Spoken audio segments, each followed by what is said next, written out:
When you hire new employees, let's say salespeople, obviously you want them to be identified with the company, with the products, and with the job. So the identification is the most important thing in the first few weeks. Also, you want to give him the vision that he can succeed within your organization and start his career. You want to make this whole experience a lot of fun, where he feels he can be successful, where his personality comes out and can shine, where he can reach his personal financial goals as well. And you want to give him lots of praise, recognition, and encouragement. So that should be your style in the beginning.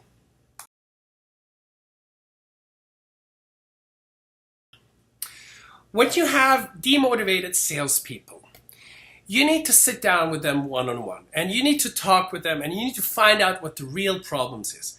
Sometimes they have a personal problem in their lives, but in most cases, they have an attitude problem, okay? Somehow they're afraid, or they have fear of rejection or fear of failure, or whatever it is. They have I call it sometimes the telephone allergy.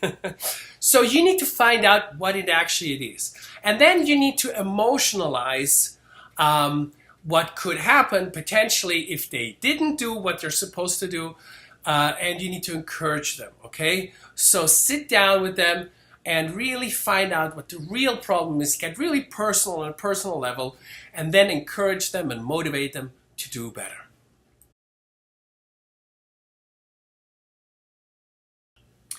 If you treat people as if they're better already, they tend to fulfill that expectation.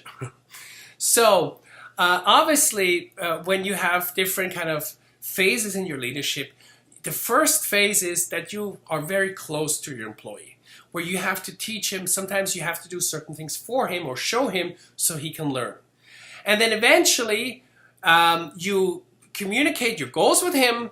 You still do maybe 50%, and finally in the end, all you do is you delegate, or you tell him what to do, and you just control. Okay, so in the beginning you're very close, and then you can give him more and more freedom, and eventually he's on his own, performing and making sales.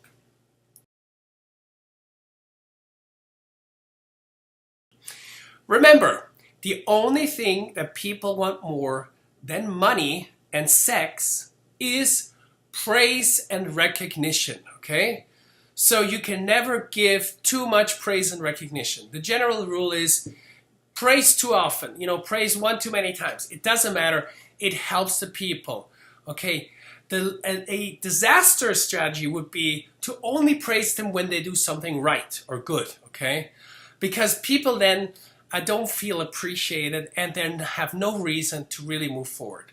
So praise and recognition, again, most important thing as a leader.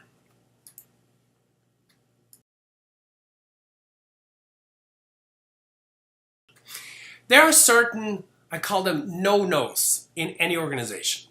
And here's a list of 6 things. Number 1, never lend any money personally to an employee. I've done that personally, and it always turned into a disaster, okay? If someone cannot generate the income that they should do, then maybe you haven't really taught them well, or they're not supposed to be in your organization. Number 2, never complain in front of other people, okay? Nothing will kill someone's motivation more than if you are criticizing the company in itself, okay? So if you're unhappy with, let's say, a management decision that was made above you, don't go around and creating this negative environment within your team, because that will make it worse. Number 3, never speak badly about other people, because people listen to everything that you have to say and they hear everything. So if there's something that bothers you, or a certain employee that bothers you, you don't talk about it with an employee, okay? You can talk about it with your superiors or whatever, but never ever talk to other employees. And then also never criticize or embarrass someone in front of others.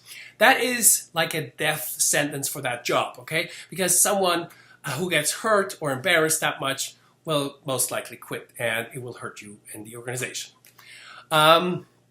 Also, never let anyone challenge your authority in front of other people. okay? Some people have no respect and they challenge you, okay?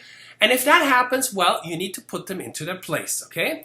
And afterwards, you sit down with them one-on-one and you clearly communicate that his behavior was not okay. And also, don't fire someone in front of others, okay? Don't go creating this negative energy and fire someone in front of others. When you fire someone, you always do it in private. Otherwise, it never turns well. It creates this negative environment. Sometimes, and that is only one exception, okay? Sometimes you can fire someone to set an example. It's a very dangerous situation where you set, let's say, the scare example for the rest of your people, okay? I would not recommend it, okay? But sometimes there's a situation that is so unacceptable that there's almost no other way. So you need to show strength as a leader, at the same time, be discreet and keep your composure whenever possible.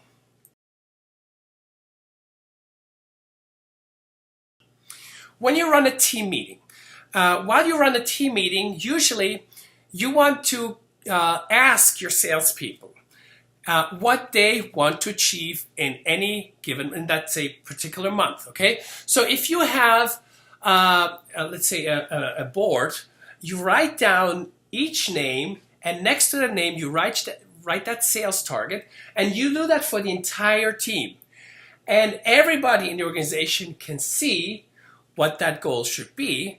Because when you do that, you openly communicate the sales targets, and you know what? People will then have the peer pressure from their people that they don't want to look bad at the end of the month. So by communicating openly what everybody's sales targets are, you can motivate people to do better.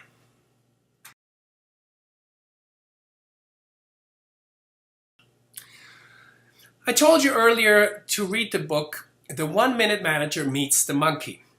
And one of the ways of how this is done works like this. So your employee comes to you with a certain problem that he cannot solve. And most managers say then, oh, okay, I'll take care of it. And then they take that, let's say, monkey on their own shoulders. And then they take on everybody's problem, and they can't really function because they have to solve everybody's problem first. Now, the goal is, let's say someone who wants to give you their monkey, you need to give them the monkey back. And what you say is you ask them, what do you think needs to be done in this particular situation? How can you solve this problem? And then you tell him what you would do. And then you instruct them on how to do it. But you also follow up, let's say the next day or a couple days later, and say, okay, where do we stand with this issue?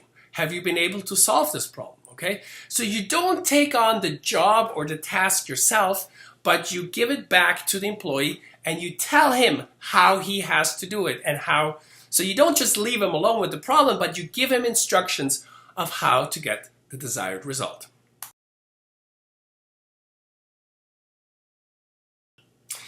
Well, if you have salespeople in your organization, you always have to analyze two things. Number one, is his attitude okay? Or number two, what does he do well in the basic sales elements? And those things are, let's say, prospecting. Those things are generating leads. Those things are sales the presentation or closing, okay, or follow-up and so forth. So there's a number of factors that you need to check. And usually the weakest link is where the problem lies. Because if one thing in the chain of the sales process isn't working well, then that's the reason why he's not generating a lot of sales.